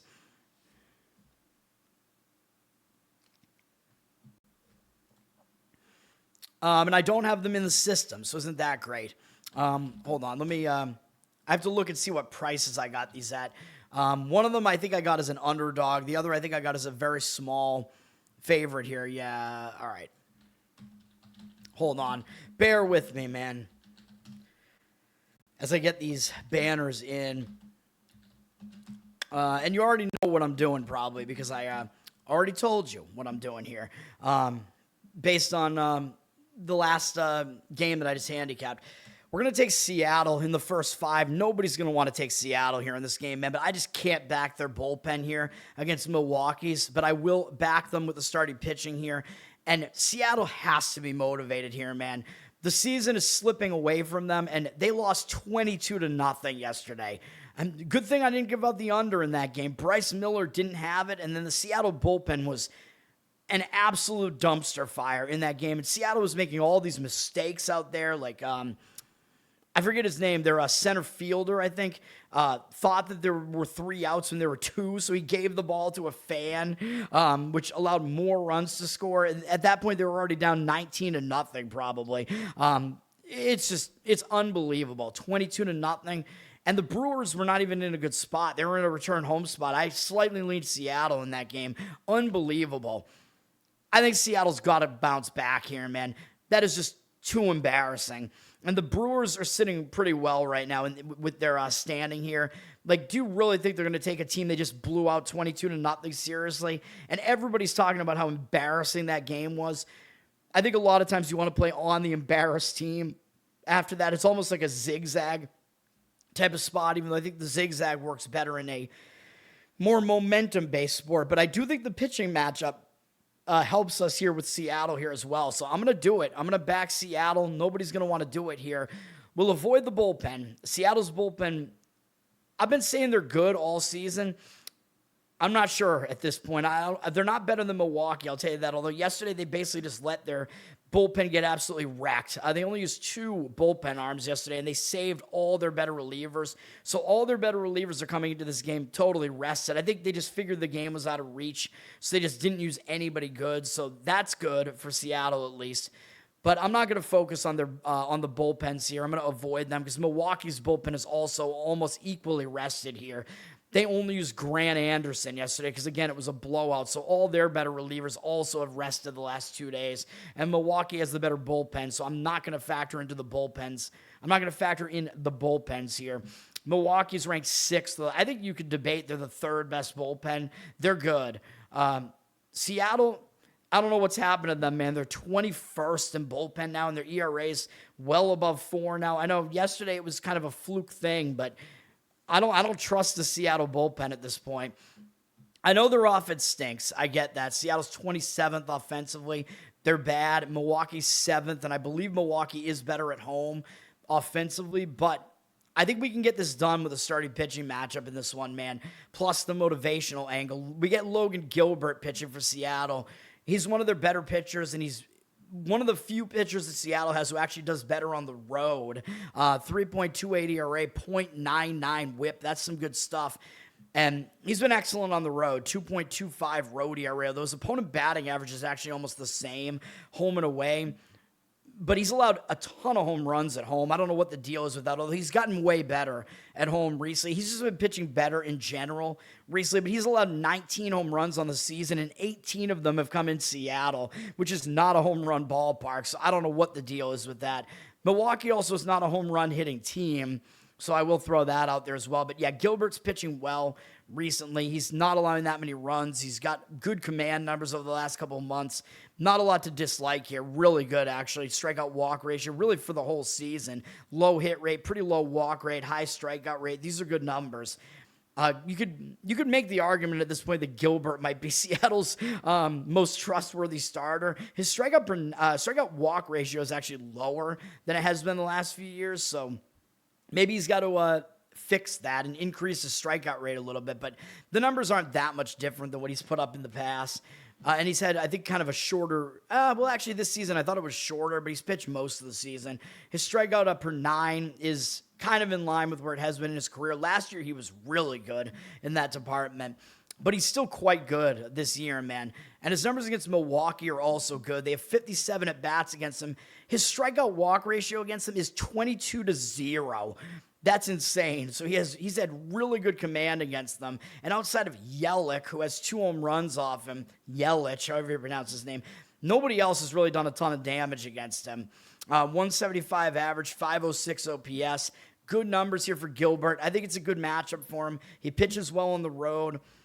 He's in good form right now. We'll take him and we'll fade Dustin May, who I think is the lesser pitcher here, even though May, he's had an all right season. Milwaukee went and they got him at the trade deadline to bolster their basically they just wanted depth in their starting pitching, I think. He's got a 4.13 ERA, and they wanted experience, I guess. 1.25 whip, 4.13 ERA. Those are not bad numbers. And yes, he's been good at home, 3.18 home ERA. Most of that was with St. Louis, though. St. Louis is a very pitcher-friendly park. Milwaukee, maybe not so much. However, yes, he's been good with Milwaukee so far. He's gone 6+ innings in both starts and allowed 2 or fewer runs. However, he does have an 11-5 strikeout walk ratio, so the walks have been a bit of an issue for him in those starts. One of them was at San Diego, which is a very pitcher-friendly park. The other one I'm a little bit more impressed by. He pitched well against Pittsburgh here in Milwaukee the other time, but I still don't know if I fully trust May. He does have a reasonably low hit rate here, hasn't walked that many guys, and his strikeout rate's been okay. So he does have decent numbers here. It's been a nice bounce back season for him after it looked like he was just going off the rails after he had his injury issues with the Dodgers. He's not as good as he once was, though. I don't know if he ever will be. He has a decent strikeout per 9 this year, though. It's like right around the average. Or decent strikeout walk ratio. I keep making that mistake. I can't help it, man. It's just my mind. I've trained myself wrong already. His strikeout per 9, is also pretty decent this year, like I said. Numbers against Seattle, we don't really have much to go on here. They have 20 at-bats against them. Only 4 of their hitters have faced them. Josh Naylor has done a lot of damage against them. They have a 350 average, 781 OPS, 4-1 strikeout-walk ratio. But what I'm just looking at is I think we get the better pitcher with Gilbert here in the first 5, plus highly motivated spot for Seattle. Zigzag spot. Nobody's going to want to do it. The public is only going to come in and play Milwaukee. Milwaukee's heavily public, 81% of the tickets, 78% of the cash on them. So it does look like the money is backing Seattle here based on my read of this market here. The number's gone down a bit. Milwaukee was minus 130, and now they're in the minus 118 range. You can get Seattle in the first 5 around the price that I have listed here. Let's do it. Let's take Seattle in the first 5 at somewhere, close to a pick-em price here. Dirty Sock, what's up? Thanks for hanging out. Next game is my other play of the day. Nobody's going to like these 2 plays, man, and that's why I do like these. I think the market read is strong on both these. Yes, thank you for the jewels. The next one is my last play of the day. I told you, man, road team first 5 is the name of the game today, and we're going to get sued by Jayden Daniels because we can't use the number 5. So we're going to be forced to make these first 4 bets instead. We're going to take Washington in this next game in the first 5, obviously, because I can't trust their bullpen. But we're going to back a hot pitcher here, man, and the money's coming in on Washington here. I like this, even though Texas, the motivation should be there for Texas because they're trying to make the playoffs. They're 1 game out of their division right now. So, yes, we're going against a motivated team here. But Texas just shut out Washington yesterday, and it was a bad spot for Texas in a return home spot. I think Washington might bounce back here. So, we're going to play 2 teams that got shut out yesterday, which I think is going to motivate those teams to be better in this game. And Washington rarely gets shut out on the road. You know what I mean? I don't know what happened in that game. Cal Quantrill pitching for Texas resulted in a shutout of one of the league's best offenses, really. I mean, I know Washington's offense isn't as good since the break. I know they traded away Curtis Mead. C.J. Abrams is complaining about having to move to second base. But this is still a good offense. So I think we're going to get some offense from Washington here in this one. I think it's going to be enough to get them through the first 5 in this one here. Even though, yes, I know Texas is trying to make the playoffs, Washington isn't really in that scenario. Washington, their bullpen is in okay shape, at least. They use 2 guys out of the bullpen, and Texas isn't really that good. They use 3 guys out of the bullpen, but I'm just going to factor the bullpens out. Washington's bullpen's bad. I want nothing to do with them. They're 26. Texas doesn't get me going either at this point. They're 20th. They were a great bullpen last year. This year, no, they're 20th, but I'll still avoid both bullpens here. We'll back the better offense, which is Washington. They're ranked 2nd still over the course of the season, although, yes, I know they haven't been as good recently. I know we're in a pitcher-friendly park here, too. Texas's offense, they kind of suck, though. They're 21st, and they're not that good at home.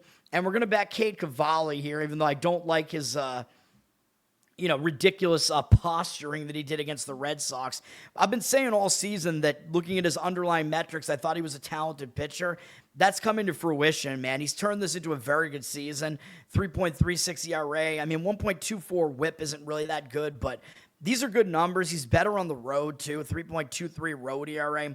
Better opponent batting average on the road as well. And he's in very good form recently.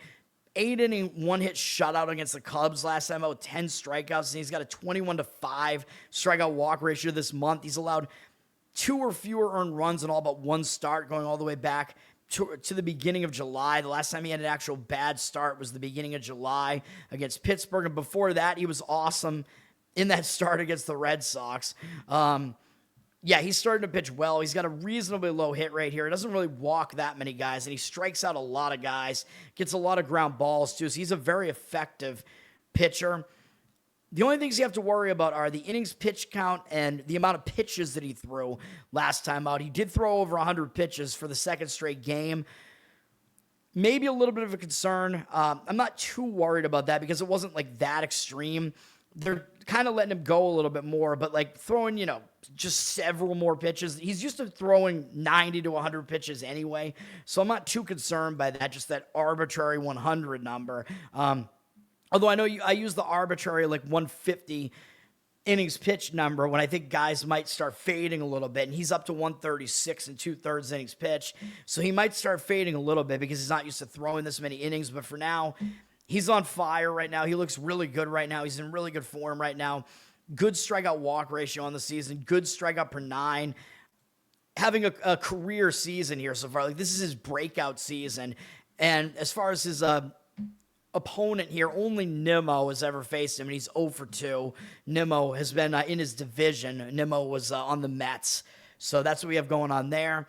And he's going to be opposed by Kumar Rocker, who is also unfamiliar. So both pitchers do have an unfamiliarity edge here with the opposing offenses, but I don't think Rocker is nearly as good as Cavalli. Rocker's kind of struggled so far to get his career going. 4.5 ERA this year, 1.4 whip. He's not good at home, really. 4.84 home ERA. Those batting average against is a little bit better at home, but his ERA is worse. His walk number has been bad recently. Texas has lost all 3 of his starts this month. Granted, 2 of them were actually on the road, and 1 was at the A's stadium, but this walk number is still concerning. 13-9 strikeout walk ratio with 21 hits allowed in those 13 1/3 innings. That's not good. He's been way too hittable as well. He's not pitching well. His hit rate is okay on the course of the season, but his walk rate is too high, and his strikeout rate's not that good. So these numbers overall, not that good. Strikeout walk ratio in the low 2s, that's not good. His strikeout per 9 is mediocre. Yes, Washington hasn't faced him before, but we have that going for both pitchers here. The money is heavily backing Washington here, and I'm going to agree. I'm going to back them in the first 5. I think we have a pitching edge here with Cavalli over Rocker. Plus, I think Washington might be motivated to bounce back after yesterday. So I told you these are all similar handicaps here. I like the road team in the first 5 in 4 games in a row here. 68% of the tickets on Texas because the public knows Texas is trying to win here. Washington's kind of done for the season, but 85% of the money on Washington. I think we should do it. We should back Washington here. Total 7.5. Money coming in towards the under here. I could see the argument for it. I mean, it's possible that both pitchers with the unfamiliarity might do well. But if you like the under, that's also kind of an indicator the underdog has a better chance to stay in the game because it'll be lower scoring. Minus 128, down from minus 146 is the money line on Texas here. So I think some real money is definitely backing Washington here. And I believe you can still find them at plus money in the first 5. So that's what we're going to do. Zach, what's up? Thanks for hanging out. Garrett, there might be other ways that you can get that done, though. Or just travel across state lines somewhere. You didn't think to get the bets in?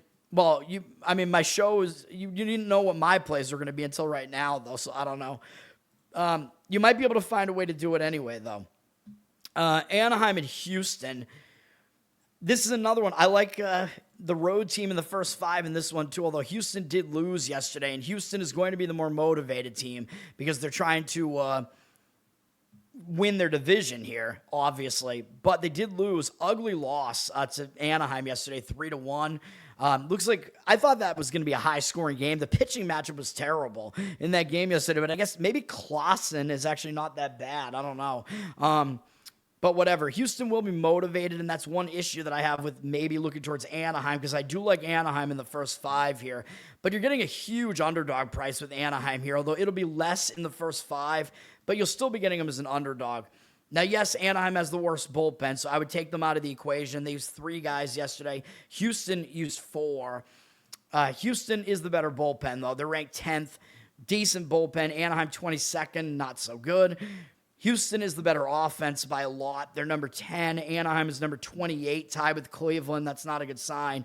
But I like the pitching matchup to favor Anaheim in this one, man. And Anaheim, I think, will be motivated as well because they get to play spoiler against a division foe. And they got my favorite guy, Walbert Urania, on the mound. I have a few concerns with him, mostly that he walks too many guys and he's pitching on the road. So those are my issues here, but he's had a good season. I called it out early on. I thought he was good. And if he fixes his walk issues, he's only 22. He's going to be a really good pitcher, man. 2.67 ERA, 1.25 whip is a little bit concerning because of the walks. He is not quite as good on the road. Like I said, 3.35 road ERA. Still not bad, though. He just shut out Texas last time out for 6 innings. That was good. 2 of his last 3 starts have been shutouts. And aside from a bad outing against Miami, he's been good for like over a month. He's allowed 1 or fewer earned run in all the rest of his starts since the beginning of July. One was a shortened start against Texas where I don't know what happened there. He threw a lot of pitches and walked too many guys. And that's really the issue with him is the strikeout walk ratio worries me. Although he's been basically unhittable. He's very hard to hit, which is a good sign, but he walks a ton of guys. His strikeout rate is actually a little bit lower than you'd think. He gets a lot of ground ball outs, which sometimes kind of masks the fact that you're putting a lot of guys on base. The strikeout walk ratio, the advanced analytics guys are going to come in and be like, yeah, that's concerning. 1.8 because of how many walks he issues. That's not good. Strikeout per 9 is okay, although with a guy like him, you'd like to see him strike more guys out than he does, but I think he's still good. I think he's got talent, and Houston has not been able to hit him so far. They have 40 at-bats against him, so Houston has a big sample size against him already, and they only have a 150 average against him, 556 OPS, 12.9 strikeout walk ratio. That's the only concern with him really has been the walks, and it shows in this stat sheet here as well. But I trust him over. We just don't know what we're going to get out of Houston. Houston has Ethan Pico? Maybe it's Pico. It looks like Pecco, though. Ethan Pecco is making his major league debut for Houston. I looked at his stuff. I mean, he's basically projected to be like his ceiling is like a back end starting rotation type of guy. So he's not excellent. I looked at his minor league numbers and they weren't really that great, but they're calling him up. I guess seeing what they get out of him here. I guess Houston has some issues in their starting pitcher rotation anyway, so we'll see what we get out of him. He might be pumped in his major league debut. So we have 2 guys making their major league debut today. He's going to be overshadowed by the Tugboat, not just because the Tugboat is a large man, but everybody's talking about Tugboat. Nobody's talking about Pecco, so maybe Tugboat is overhyped. And Pecco will fly under the radar here. At least he's getting a bad offense. Both of those pitchers today making their major league debuts are getting to face a weak offense. So that might help him a little bit that he's getting to face a bad offense here. And that offense hasn't seen him, so maybe they'll be able to do something against him. He has like a typical arsenal. He throws like low to mid-90s fastball. I think he has slider, curve, change, like basically, and I think he might have a cutter in there too. So a very typical arsenal from him. I didn't really see anything special about it. And like I said, he had really mediocre numbers in the minors. So I'm not like jumping out of my seat to try to back him here. I think taking Urania as an underdog here in the first 5 is the way to play this game. Like I said, I would back Anaheim in the first 5, avoid their bullpen. Let me see. Where am I looking? Where's the AL? There they are. The money seems to strongly agree with this. Houston, 67% of tickets on them, 50%, 50-50 on the cash, so 50% of the cash on Anaheim. We're agreeing with the market on all 4 of these games where I like the road team in the first 5. Hopefully the 2 plays I give out are the right ones, man, because they're not all going to hit. You're looking at about a minus 150 now on Houston. So Houston's dropped from minus 160 down to minus 150. If you're going to play Anaheim in the first 5, I think you only get them at a very small underdog price. But getting them at plus money with this matchup, I think it does make some sense. So that's what I would do. I would take Anaheim in the first 5. I did raise the concerns that I do have with it. Totals at 8.5. Maybe I'm being too selective here. But that's what we're looking at here. Money's coming in on the over for whatever that's worth here. But yeah, so like I said, my 2 plays, if I was going to add any more plays, my 2 plays are the first 5s on Seattle and what was the other one? Washington. But if I was going to add 2 more, I would add the A's in the first 5, but you got to wait and see if it's Gage Jump. And if it is, then I would jump on that. And I would also add Anaheim first 5. I would add those 2 if I was going to add any more. I don't know which one of those I think is better, to be honest. If it's not going to be Jump for the A's, then I would not play it, though. Hindi and what's up? Thanks for hanging out. If it's JT Ginn, then maybe I'd consider it. All right. And then the last game is Dodgers-Rockies. The Dodgers won again yesterday, although the Rockies played more competitively again yesterday. They only lost by 1. They've lost by 1 in a lot of games to the Dodgers this year. this is a point where now I believe the Rockies are trying to avoid the sweep now. I think the teams are off tomorrow. So the Dodgers might overlook the Rockies here. They might start looking ahead. The Dodgers play the Pirates next, which is a bit of a bigger series, I suppose. So possible that Colorado does have a motivational edge here. Dodgers, are going to be a heavy favorite here. And Dodgers don't have one of their elite pitchers on the mound here either. So I guess there are some arguments to be made for looking towards Colorado. I'm not going to want to do it, though. Dodgers used 4 relief pitchers yesterday. Colorado is the worst of the 2 bullpens. They used 4 as well. The Dodgers are, where are they at? Their bullpen has not been as good recently. They're 12th. The Rockies are obviously worse at 27th. Dodgers are the number 1 offense again here. They've been back and forth with Washington. Colorado's 5th offensively, so they've been hitting pretty well. Roki Sasaki is pitching for the Dodgers. He's been decent as of late. He's turned his season into a decent season, 4.46 ERA, 1.29 whip. He's a little bit worse on the road, 4.61 road ERA. His opponent batting average is actually a little bit better on the road. He's been pitching fairly well recently. He's allowed 3 or fewer earned runs in every start going all the way back to the beginning of July. And the Dodgers won all of his July starts. They've lost both of his starts this month, but it wasn't really all his fault. He didn't allow many runs, and they were close games. However, his walk rate has been kind of an issue here. Walked 5 guys in his last outing against Milwaukee. Maybe it was a fluke because his walk rate was somewhat low in the month of July. He does have a low hit rate on the season. His walk rate is maybe a concern. His strikeout rate is okay. He allows a lot of home runs, and that's kind of a concern if you're going to be pitching in Coors Field. But he's not really a fly ball pitcher, so not heavily a fly ball pitcher, so it's kind of weird. I don't know.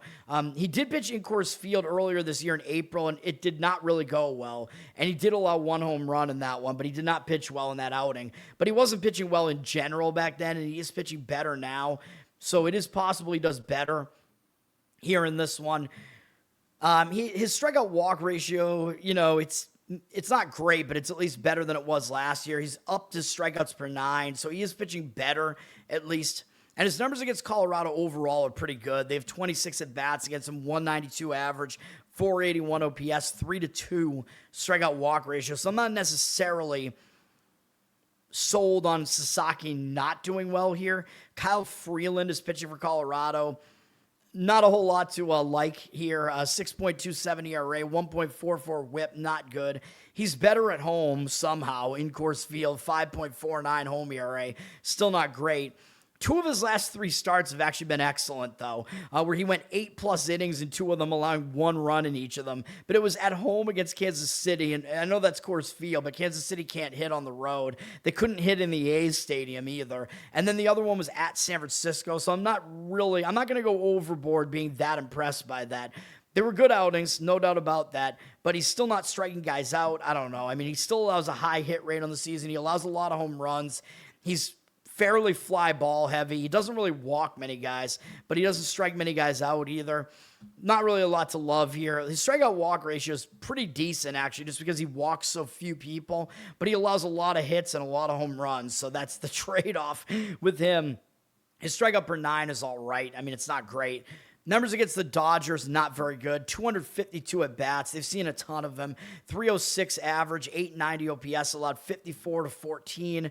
Strikeout walk ratio, none of that is very good. I don't really have much of a reason to want to play Colorado here. I don't think they have the better of the starting pitching matchup here. Dodgers are public, and they're definitely heavily priced at minus 190. 89% of tickets, 94% of the cash on them.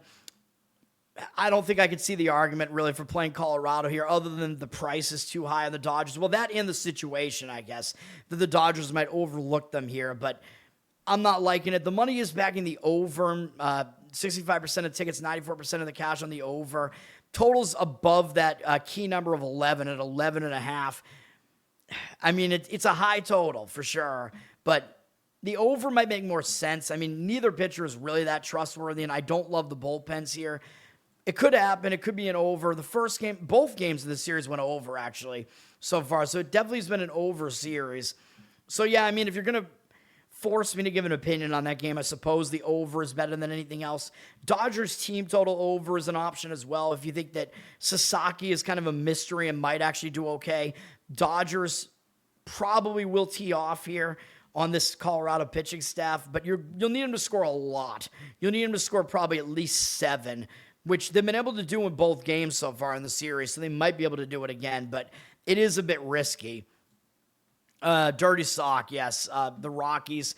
Dude, like, I think they're kind of a dead franchise. Like, they can, as I've said, they cannot attract pitchers. Who would want to pitch in that stadium? Like, they need to move the team. That's the only way they're going to be able to improve the team. All right. And then we have WNBA tonight. There are 2 games. I considered maybe having a play here, but I don't think I like either game well enough here. Washington is hosting Toronto. Washington is staying at home here. They last played on Saturday, so Washington has a big rest edge here, but it's going to be factored into the line. Washington did just beat I almost said Anaheim, beat LA in their last game. Washington has Minnesota next, though, so that's kind of a problem. They might look ahead there because are you really going to focus on Toronto that much? Washington has a rest edge, though, because Toronto played yesterday, and they played a fairly close game against Indiana yesterday, so it's not a good spot for Toronto, even though they're rested kind of because they didn't play for 5 days prior to yesterday, but they're playing bad basketball, of course. They've lost a bunch of games in a row. However, maybe they're not playing that bad because most of these games were actually against good teams, and the start of the losing streak was actually against Washington. So they might actually show up for this game against Washington. But yesterday, kind of tough game against Indiana. They lost by 6. It wasn't really that close, though. They were losing, I think, by double digits in the fourth quarter. And I think it was a little bit cosmetic at the end. They weren't really in any sort of position to win that game. But the fact that they're on a back-to-back, I mean, maybe you don't have to fade them because, again, they had rest before yesterday, and it's going to affect the line. Like, the odds makers know Washington has a rest advantage, so it's going to increase the line, and they're minus 10.5, minus 11 here now, and it's a low total, 170.5. Both totals are low here. And, you know, Washington's a defensive team, and I don't like laying points with teams like that. They're a good team, but they're mostly defensive, so laying a huge price with them, not something I'm that interested in. And like I said, their spot is not exactly great either. 63% of tickets, 66% of the cash on them. The money's coming in on the over. I mean, I could see maybe the argument for that. Toronto, you know, unrested. Toronto's bullpen. Why do I keep... I'm in complete baseball mode. Toronto's defense might fail here because they're on no rest and their defense isn't good anyway. So Washington might be able to go like over their team total or something like that here, but they're not an offensive team, so I don't know. I don't like this game. Like, I just can't figure it out. I mean, I go back and forth even on, like, trying to figure out the side here. Like, when I saw Toronto was on the back-to-back off a tough game, I was thinking you got to lay the points with Washington, but I'm kind of thinking maybe the opposite is true. Maybe the line is just too high. Maybe there is some value on Toronto, and Washington does have the look ahead. And Toronto might focus on Washington because Washington started this long losing streak for them. And Washington has Minnesota next, so whatever. The owners don't care. Yeah. Audis, yeah. The nice autocorrect. You're talking about cars a lot, apparently. All right. And then Minnesota Golden State is the much more competitive game here. You got 2 good teams here. A Western Conference battle. It's on TV on USA Network.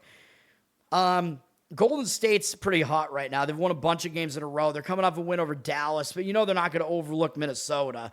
Minnesota's the best team in the league. They played them once earlier. They played them twice earlier this season. They lost by 6 at home to them and by 3 on the road. So those were close games. So Golden State is able to compete against Minnesota. They've won 6 games in a row. They're staying at home here. They did play on Monday, so they're not on a huge amount of rest here. Minnesota's coming off a big win over the Aces, though. So Minnesota is coming off a bigger win. A huge game, really. They beat Vegas for the 2nd straight time. They're on more rest because they last played on Saturday, but they're coming off a big win here, man. Minnesota's hot as well. They've won 4 in a row, and they've only lost 1 game since early July. And we know they're a dominant team. Like, I don't really see any team being able to beat them in a playoff series. But in this game, I kind of like Golden State. I think Golden State, they're one of the few teams that can compete with Minnesota on the defensive side. Golden State runs some kind of weird offensive schemes that if you're not used to seeing it, you have to kind of adapt to it. And yes, Minnesota did go in here and beat them before, but Golden State was able to hang around both times they played them. The money's coming in on Minnesota. I don't really agree with that. I think it looks too easy to play them. They're -2.5, -3. 61% of the cash on them, 67% of the tickets on Golden State. Money also heavily backing the over. Total is low, 164.5. I don't agree with the over. I think in a game like this with two good defenses and two competitive teams, usually the defense shows up and it becomes a physical battle. So I would be leaning more towards an under in a game like that. I think Golden State, because of the style of game, I also would be looking towards taking the points with the home team here with Golden State. A good defense at home, getting points. I think they can compete here. I think the spot is a little bit better for them staying at home with Minnesota coming off a big win over the Aces. Everybody's talking about how the Aces, even I'm talking about how the Aces are the biggest competition that Minnesota has in the league this year. Golden State's probably sitting there thinking, yeah, well, what about us? We have a good record, which is true. So that's that game. Golden State also is really good at home, although Minnesota's also really good on the road. So you have two really good records going up against each other. Minnesota's a really good 15-2 on the road. Golden State 15-4 at home is not bad either, obviously. It's an interesting one, I guess. As far as WNBA is concerned, at least it's one of the more interesting games. I would lean Golden State, but I don't have a play here. So I haven't had a WNBA play for a while. I know we have to get back on the winning side. I think we're one game below 500 in the WNBA, but we've gotten some real bullshit results. I'm going to have some more WNBA. I just have to find some situations to do it. But that's going to do it. Today, it's all baseball. As I said, we're going to get sued by Jayden Daniels for the first 5 plays that we have today. We're taking Seattle in the first 5. Nobody's going to want to do it after the massacre that they suffered last night. However, I like it, and I think they have the better starting pitcher on the mound. So we're going to take Seattle in a highly motivated spot, I believe. And we're taking 2 teams that both got shut out yesterday. Washington in the first 5. I think they have the better starting pitcher as well. Let's do it. And again, my other leans were the A's first 5 and Anaheim first 5. A's would be dependent on Gage Jump or JT Ginn being the starter for them, though. I would say either one of those, and it might be a go. But it's not on my cards, so those are the other 2 plays that I like the best besides the 2 actual plays, though. That's going to do it.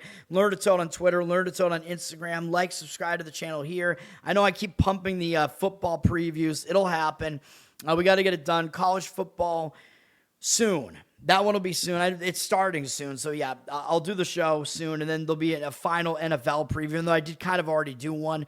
And I think the season win totals I gave out were good on that show, but the divisional standings, I might change my opinions a little bit. What else? So, yeah, like, subscribe here. You'll get notified. Listen on audio, Apple, Spotify, Spreaker. That all helps. The numbers have gone up recently on audio, so I like that. We're stagnant again on YouTube, so I got to fix something here. Nobody likes to listen to my ramblings. Covered in Uke is my Uke channel on YouTube. You can check that out.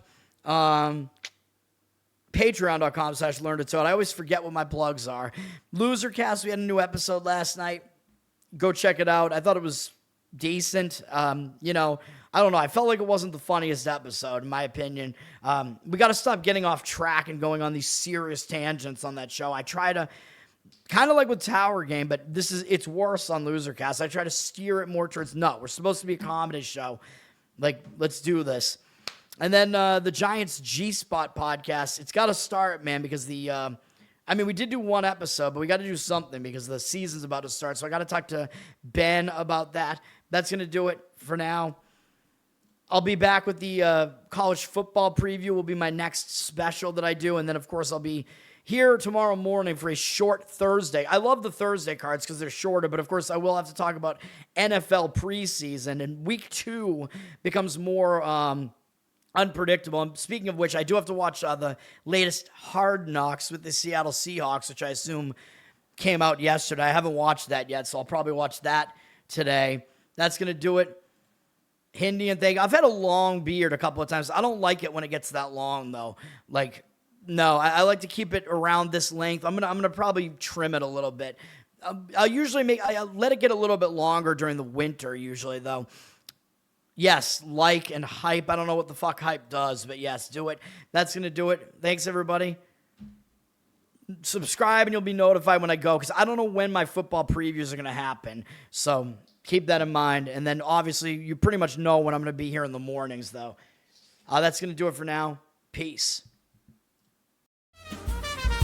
If the dog starts talking, hand me the phone. Let somebody answer, let somebody know. You do not have to lose this round alone. Hold on, not tonight, not now.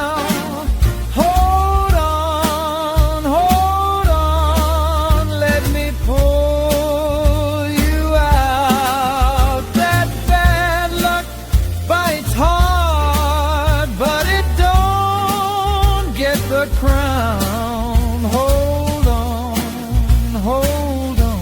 stay with me now. Hold on, you're still here.